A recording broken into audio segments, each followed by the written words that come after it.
about getting into the industry. And I got into the industry in 1979. And the way that I got in, oddly enough, was Jeffy, our friend, mutual friend, said to me one day, you know, you can make money painting at home. And so, and so I looked up in something called Apple University, which was like a really informal kind of information base that existed in the city in New York at that time. And I took a class with these two textile artists who the class was about putting together a portfolio for textile design. And what it gave me, because I had no school background in this, I majored in English with a minor in art. Um, but what it gave me was what the materials should be, like how it should look, what you should really put before someone who's thinking of buying your prints. So I did that for a while. I did my own prints, but I worked with an agent who said to me, you know, you'd do much better if you worked for a converter for a while so that you saw exactly what the mechanics are behind the artwork that you're presenting. Not that it should limit you, but it will help you sell your designs.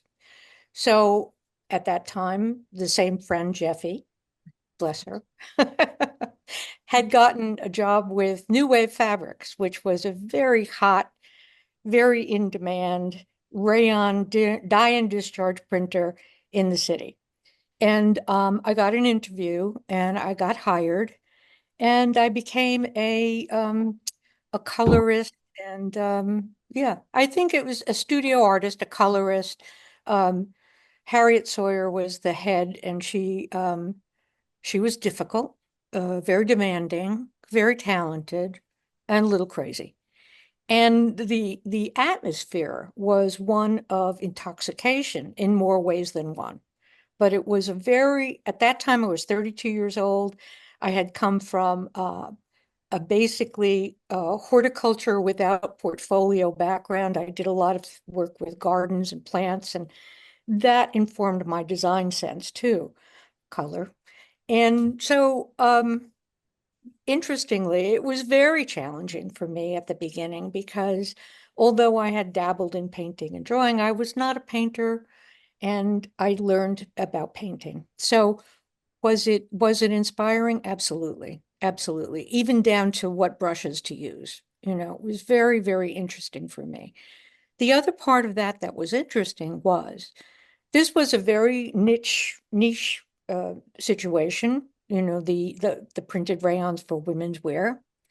Um, and the printer was close enough that we would go to the print plant and check out the color, make the color right, strike off approved printings. And I got to do that.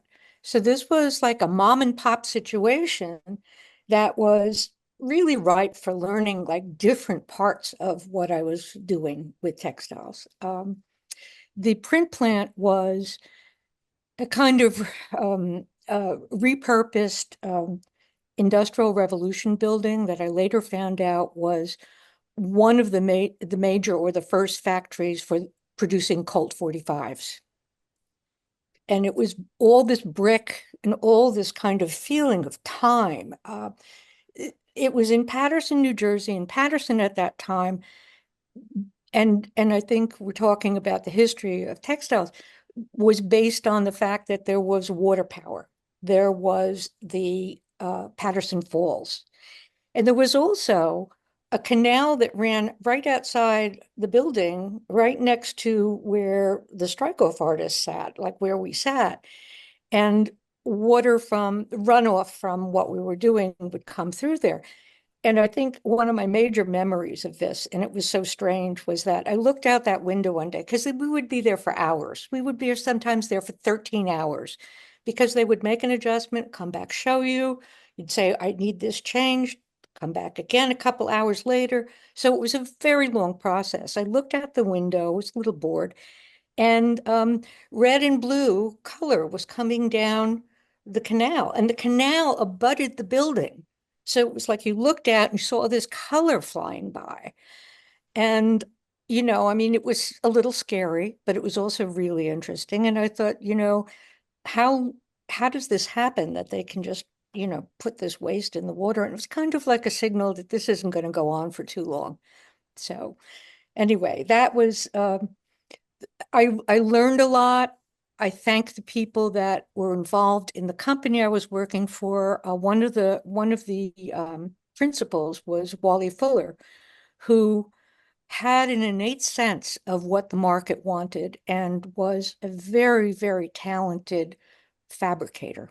So he would make bets in the industry of buying fabric before it was woven on spec.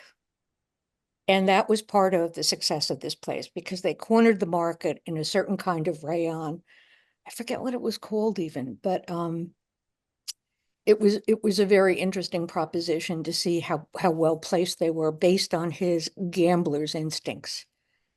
Um, the things that changed the situation, and I met great people. I met you, Deborah. I met you know a lot of people that I really love and we had a great time. We had a fun time.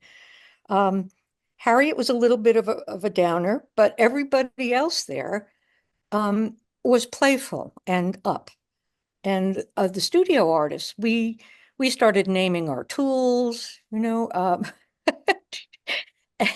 we just had a lot of fun with each other. I forget how many people. There might have been like 7 artists. Not sure, not sure. And one of the assistant stylists, like Harriet's assistant, was Dean. And Dean to this day is one of my favorite people, and I still have some connection with him. Um, he later went on to do digital coloration work with one of the major TV studios. That was his leap off of textile.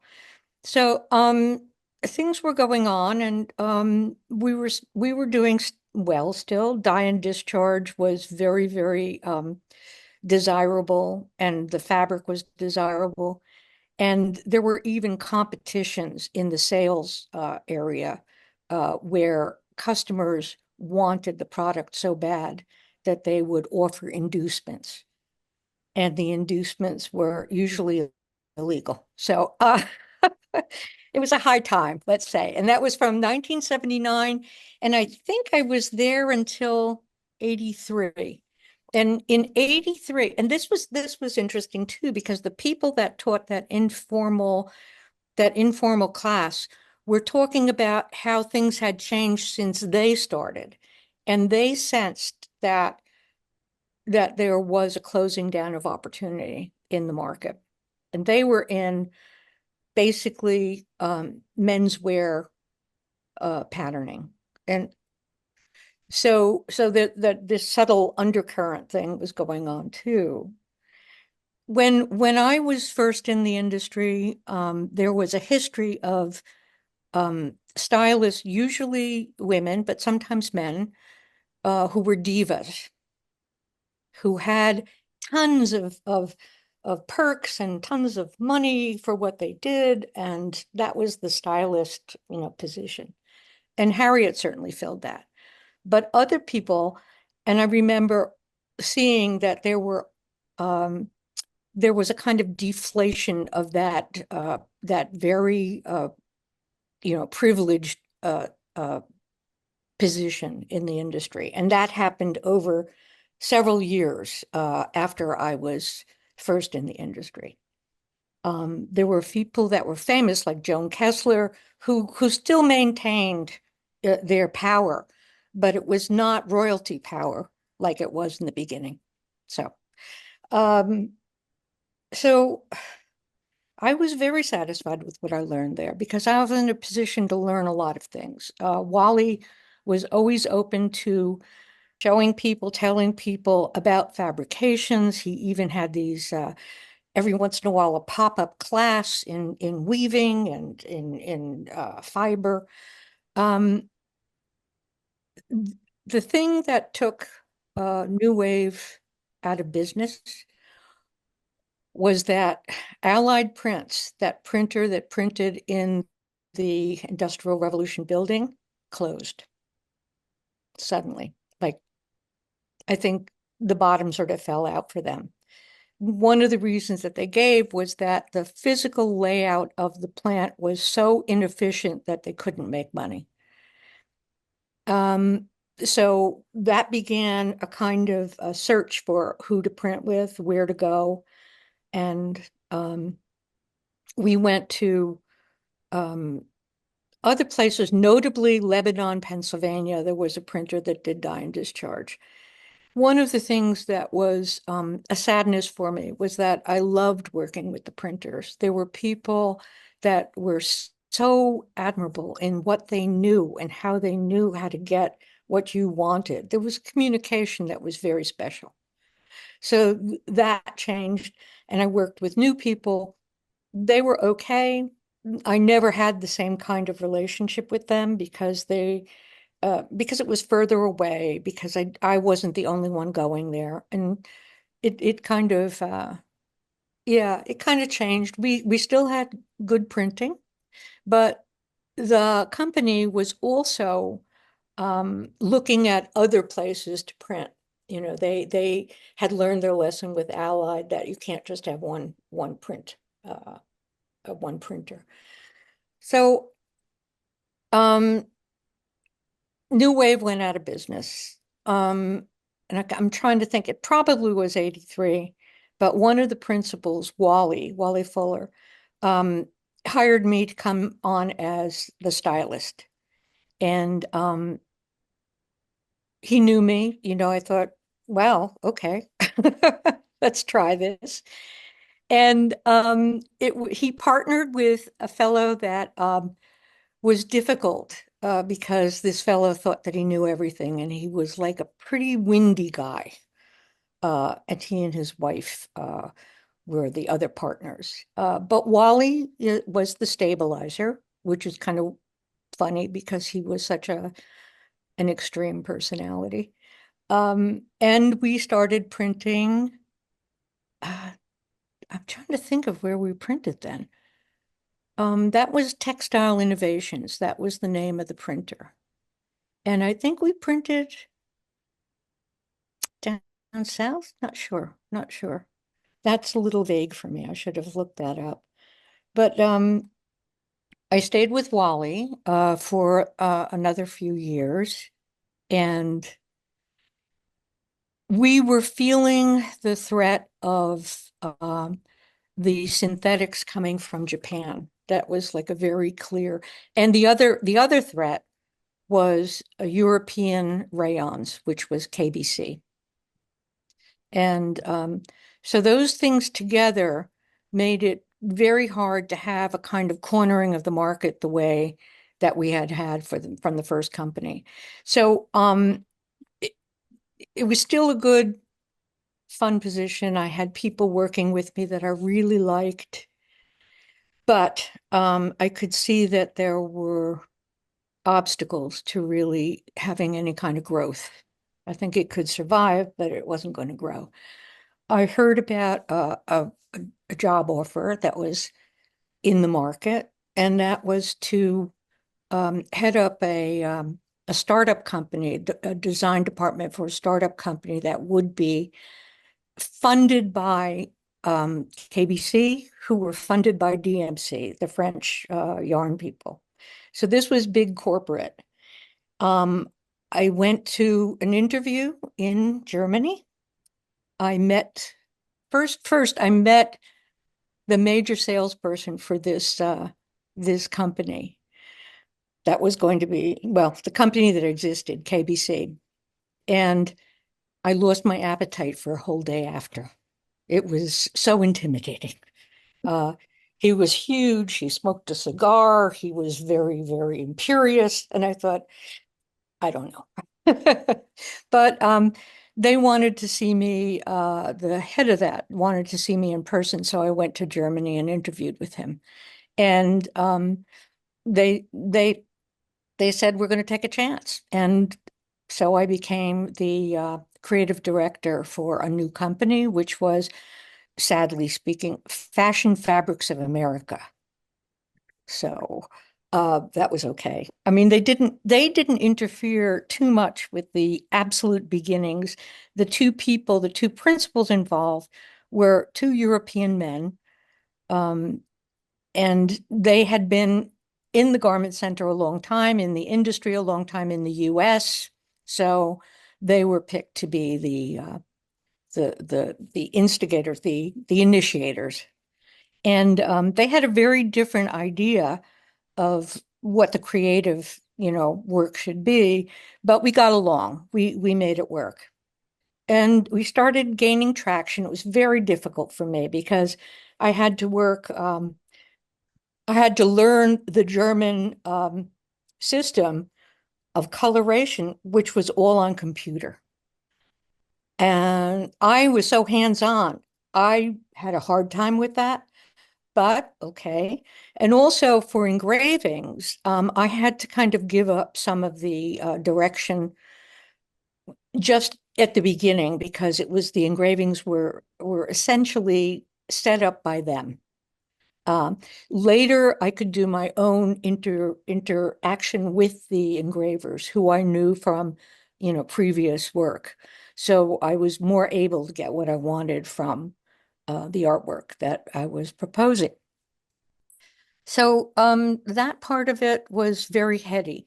I walked into the offices that they had rented. There were two desks put together and a ruler, and that's what we started with. That was amazing. So I could bring in a few people that I knew I had worked with before, and I could converse with. I could communicate with them, and we set up shop. And what happened that made this successful was not only was the company that Fashion Fabrics of America a converter, like the place, the business part of ordering the printed fabric and selling it. They also re-outfitted a mill in South Carolina, Orangeburg, and um, and I went down there to see the mill and to meet the mill people. And luckily, there were some very talented people there. Really, really welcomed souls for me. So it was very interesting. I would go down to South Carolina and I didn't, I would do some of the approvals, but mostly we had people down there who worked very well with me so that we could, be online with that stuff. And I guess about a year into that, or maybe a little more, um, KBC um, brought in another general manager, and the other two men that were there kind of stepped out. The general manager turned out to be, first of all, a Southern guy. So he was, at his like, ease with the Southern part of the business. But also, he was a brilliant businessman. Um, Brian, gosh, my memory is so bad. Amora. Yeah, Brian Demora. So Brian was one of the most supportive people I have ever worked for. And he really brought me along in terms of, you know, um, whatever I needed, we could discuss it. I was part of the yearly planning team, the business plan. Um, I had a good relationship with most of the salespeople, although some of them were a little bit um, a little bit rough to deal with because they were so hungry that they would promise their customer things that maybe we couldn't give them. For instance, like exclusivity on certain patterns. As it grew, and we did have a salesman in LA that had been part of New Wave.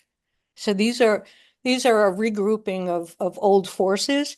And Deborah was in LA, and we needed more creative development. And Deborah came on as LA stylist, which was fabulous because I got to work with you. In the timeline of this, I kind of missed an issue that I think was for me like a warning shot, which was that New Wave, the place that I originally worked at and started and learned my craft at, was after their printer Allied went out of business, also tried to print synthetics in Japan. And there was a whole kind of test thing that was set up. And okay, so I'm going to put a little like complaint in here.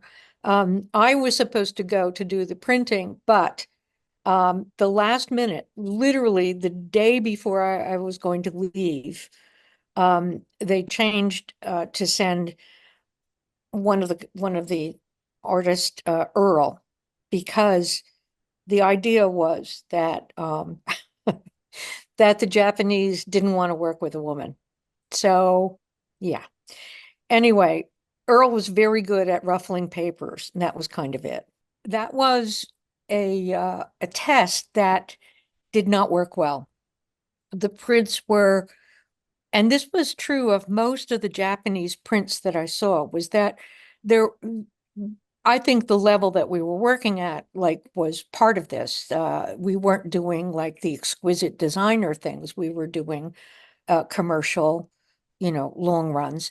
And the printing was not precise, this was earlier days of Japan's working with the commercial businesses in the US for delivering prints. The mark was not clear. The colors were Japanese oriented color. There was a lot more dust. They didn't really hit some of the brights that we were used to. There were limitations, and it was flatbed, which meant that the repeats were different. All these things that were, you know, changes based on the fact that there was a new big player in the market. So again, at that time, the KBC, the European German place, was coming up as a big rival, and that was rayon. And then there was the synthetics coming out of the Orient, mainly out of Japan at the moment. And I do remember, and Deb, you might remember this, there were customers who would show us things that they got from Japan, and they were taking on some of the Japanese color sensibility in what their product was becoming. So it was quite a wave. We're going to go back now to FFOA, Fashion Fabrics of America, and the growth that was really, really because we had great people and we had you and Lou in LA. And I don't know if you think this, but I think that as this story goes on, there's more and more custom work, Mm. and there's more and more requests for exclusivity, Yeah. Yeah. which is also, a financial issue in terms of running a print plant. The open line was always the major Mm. part, but this was changing also. I Yeah. think especially in California, right? With all the Yes. Yes. small independent dress designers, Shelley Siegel and people like that. And they didn't buy a lot of yardage, and they were very demanding in terms of exclusivity. And I yeah, mean, that accounted for our ability to do business that way. I mean, in LA, yeah, which was a yeah, very big market for yeah, us. yeah, yeah. Yeah. So, that was all happening. Did you see anything else that I'm not talking about in terms of road signs for how this was going? Well, I just remember there were the beginnings of less high quality products coming in from Asia, like Very much. Ria from Long. Ria, exactly. Remember Ria? She would be pulling out these things. Look what I can get for this amount of money. She once in a meeting said to me, "Well, I can get all this. What can you offer us?" But yeah, I think that might be where we're going here, because there was this rapid decline, starting like in the late 90s into like the 2000s, suddenly like everything rapidly went away. Talk about that experience of how you began to see that as a threat. Started off as Japan, then it was Korea, then it was China. And ultimately it was Mexico too, but that's a little further down the line. That's after NAFTA and a few changes in my life. But And synthetics. and synthetics being the fabric of choice. And one of the things about the synthetics is that it got much more creative. The actual weaving and design of the fabrications got much more acceptable, Mhm. right? Than they were in the late 80s.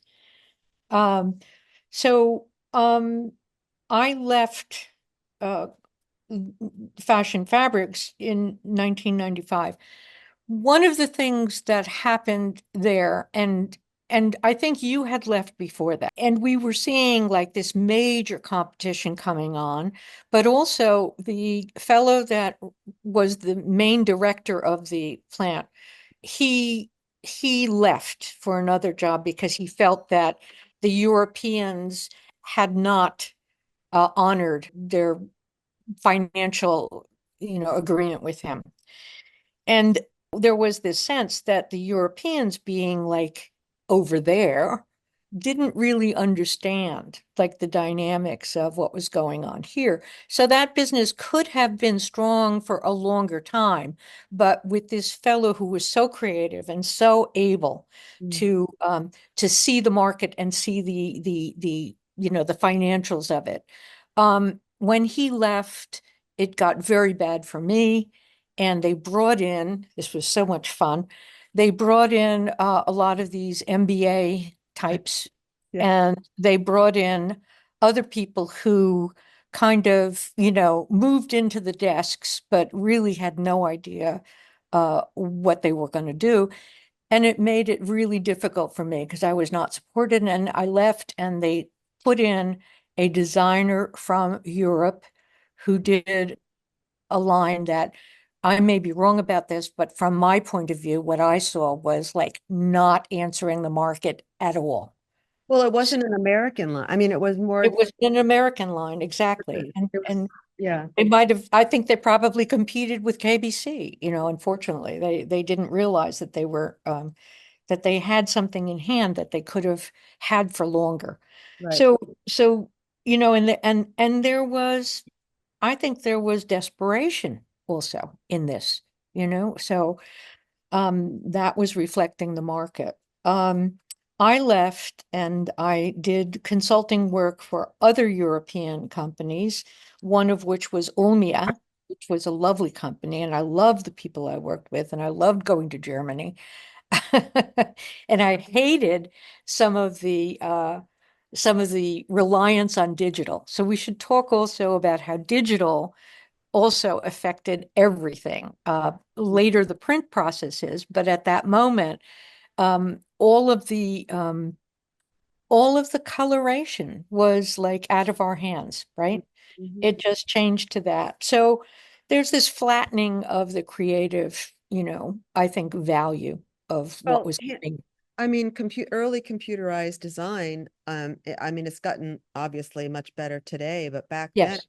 flat and graphic and cartoony and And cut and paste. I mean, there was no artwork to speak no, of integration that made any difference at that time. So yeah, it was just cheaper and faster, and yeah, you didn't have to pay the artists. You paid the you mill. paid artists that were coming up new in Mhm. this different way of dealing. So I did that for 3 years, and then I was looking around for something a little bit more like home, and our friend Jeffy, again, was working for a company called Shamesh, and this company was a converter that specialized in fabric from all over the world, and going into their showroom or their where they kept their rolls of fabric was like a wonderland. It was such beautiful stuff, silks and just beaded fabric and stuff. Well, and they also had a line that they were working with Mexico to print. And Mexico was coming into the picture now because of NAFTA, right? And because also the shipping lanes were easier. I don't know if there was something going on about shipping at that point, but I know that a lot of the traffic swerved to Mexico, Mexico manufacturing. Mhm. Um, when I got there, I mean, I was hired to be interpreting some of their patterns for the American market, and of course, their coloration was very different than our market. This company was an established company that printed um, synthetics and did a wonderful big job. They were the biggest print supplier, I believe, to domestic stores in Mexico.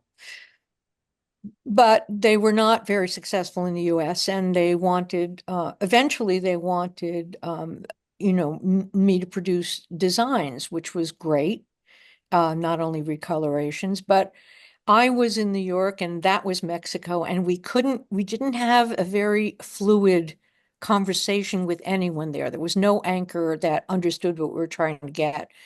And one day I said, well, we did put ads in newspapers and at schools for someone who was fluent in Spanish and knew the textile business and, was an artist who could go there and be our intermediary that I could talk to. And I was working part-time.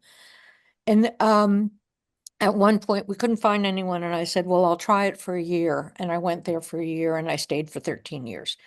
And the thing about it that reflects what is going on in the industry is that it continued to be a race to the bottom. The cheapest, the didn't have to be very creative, didn't have to, in fact, they didn't want groundbreaking. They wanted what already sold because that's what their mindset was. Mm. So it was really a diminution of creative fun for me. It was difficult. My job was to work with customers essentially to do custom work in the US. And we did do that. And we worked with Chico's and we worked with we worked with Victoria's Secrets. We worked with other places that would use you know, custom needs printing. Um, I made great friends. I enjoyed it. I loved living there. I loved all the things about Mexico. I mean, I was happy as a clam, except that in the last years that I was there, the creative spark was absolutely like dimmed. And and then I retired, and I'm here. And where I went after that is I tried several things. I tried to do an accessories business that didn't really work out that well. I tried to do other things that had to do with horticulture, which, were sustainable, but they were not, they didn't give me everything I needed. And now I just, I see, I'm still casting about for, what will give me a great creative lift, but who knows? I just feel I'm not finished yet. So, Well, you aren't. yeah. So, yeah, for me, because I lived through, I think, what was the actual devastation that hit the garment center. When I would come back, because I lived in Mexico, but I would come back very often to the US for business purposes, for seeing my family, also for other things that kind of suited me. The way that they offered it to me was great. I was working for an American company that was partnering with Mexico. I wasn't really a Mexican employee. Um, I would meet people on the streets of the garment center, and they would say, "Oh, you're so lucky to have work. You're so lucky." And it happened so many times that I felt terrible. I felt like I was walking in a post-apocalyptic business in a way. Mm. Ultimately, what happened to the mills in the South and in Europe? Refresh my memory. When did they close? I don't know when FFOA closed, Fashion Fabrics. I think they closed pretty soon, um, after I left. I don't think they were there for more than 2 years after that. Yeah. The business just fell apart. mid 90s, 90s. Yeah, yeah, yeah, yeah. Yeah. And European, very diminished, but still, I think, active for KBC. I think still active. Mhm. For DMC, the French company that owned them and the company in the US that they made fashion fabrics, I think also the same thing, a diminution, but not closing. Mm. Um, there was a wonderful library that as part of the KBC family and the DMC family I could visit, and it was the printing in KBC was in near Basel. Mm. Um and this library was in Basel, and it was a library of prints that were from hand printing in probably, oh gosh, it would be the 1800s, maybe even some pieces were earlier. Mm. And this library was open to us, but it was also open to the couturier people. So occasionally you would see that one of the patterns and looking through one of the patterns was taken out and it was being held by Yves Saint Laurent, Mm. you know. So there was still like a very proud tradition there, but I don't think that there was a thriving business at all. Mm. Yeah. And Mm. the company that was in Morolio, Mm. Italy, Olmio was part of Morolio, and Morolio in Italy was a family-owned business that I think still exists, but I'm not sure about Olmia. I don't know if they exist. See, I think that part of what happened in the US too is that starting beginning of 1920s, conglomerates started to buy up a lot of the New England mills. So all of the private and family-owned businesses started to disappear. And so for the North, they took the Northern business to the South. And Mhm. and in the South, which was, more of a active business than New England, through the 90s for sure, the same thing continued to happen. And when the imports from Asia and Latin America came in, the US didn't rise to the occasion in innovation in synthetics.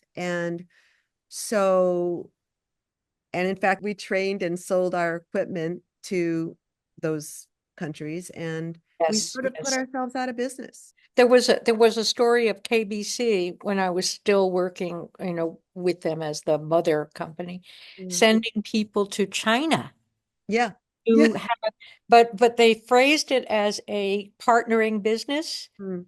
And a year later, they were out and China was doing the Mhm. printing. Yeah. If you think about it, we were in the very last few years of an industry that was 300 years old or 250 Yeah, years old. yeah, What a weird thing to have lived through that. yeah. It was traumatizing for all of us. But that whole thing about New York, like when you would visit the streets and see people, that was very sad. That was very sad. That Yeah. was very sad. And I was lucky, but Mhm. so Mm. many people were not. Yeah. Well, it's very interesting looking back on it. I mean, it was it was a good time. It was a good ride in a way, you You know. know, it was that when we started, we were going out to fancy dinners with Lou Shapiro, who was buying the most expensive wine in the restaurant and Yeah, yeah, yeah. staying Yeah. in, 4-star, 5-star hotels, Beverly Hills Hotel. I mean, Beverly really, Hills we Hotel, went, the went bungalows, there. and yeah, yeah, Corinne and I would, yeah, yeah. yeah, The going to Europe. salespeople, I mean, people from that time are still my good friends. Yeah, I know. People, selling the designs, and Corinne, salesperson, and others. So, it By the time we were done, it was like they were cutting out like going to Europe at all, yeah, and yeah. forget about the fancy They would dinner. just get the magazines Yeah. and the online shows. And the US artists I'm working with here in New England were in the weave industry, home furnishings for the most part. Wow, right, right. they talked about how early 80s they were all going on trips and, having dinners and staying in great hotels, and then same thing. And that industry stayed alive till about like 2005 In the North, in the in the north. Yeah. 'cause the South, I think, had a parallel experience with Yeah. those big mills, Right. the heavy duty corporate mills. Yes. Right. Yeah, we're Textron suffering. and DuPont and Yeah, all of the, yeah. Milliken. Yeah. But also, I mean, there were so many adjacent um industries, like the colorists, the people that did color trends, Right. you Right. know, and the people that sold antique swatches, because a Right. lot of what we did Mhm. in the in the 80s was based on prints from the 30s, Yeah. so there were all these connections that suffered, Studios, engravers, yeah, engravers uh, definitely. ripple effect was huge. When I left Skytex, which is the Mexican place that I lived in Mexico. I don't know if I said that, but when we couldn't find someone to do the work there, I moved in and I stayed for 13 years. And I stayed at I worked at the mill. And I have to say that in my career, there was this love of being in the mill, of being where it was made. Mm, It was something that, just thrilled me. Um, they were printing inkjet direct printing, mm, mhm. Yeah. commercial inkjet printing, Yeah. just in 2013. So now I'm sure that they have, progressed and that they're pretty much along with that. But imagine how many other expertises that gets. Mhm. New expertise is needed, but the cancellation Mm, of knowledge that is no longer needed. sure. Yeah.